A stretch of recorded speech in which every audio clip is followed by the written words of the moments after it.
New details on John Cena's early days in WWE. John Cena has had a truly sensational career in this business, becoming the iconic face of WWE and holding that role for about 2 decades.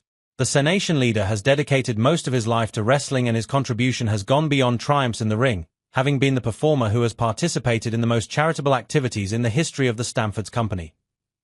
The 17-time world champion, who is going through the final phase of his farewell tour before saying goodbye to the business in December, has worked harder than anyone else to convince WWE management that he was the right man to represent the company around the planet and grow the entire industry.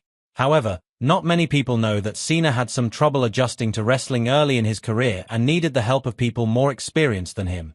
Like most young stars who make it to WWE, John also had boundless ambition and wasn't afraid to take on wrestlers who were much more established than him at the time. The origins of John Cena.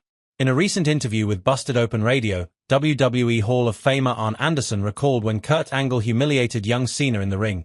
"Vince pulled me in the office and went, 'We've got a new kid that we pulled up. We think he's got a very bright future, teach him how to work.' I did in fact have his matches, and John was very, very green. He was green in his thought process. He was trying to find his way." Anderson continued, "One night, he was working with Kurt Angle. Some guy out in the audience had one of those hands, and John spotted it. He just leaves Kurt, rolls out of the ring, and goes about 10 rows deep, takes the hand, and folds it into a middle finger. As time went on, the Boston star figured out how he had to behave both in and out of the ring and didn't take long to climb the hierarchies within the company.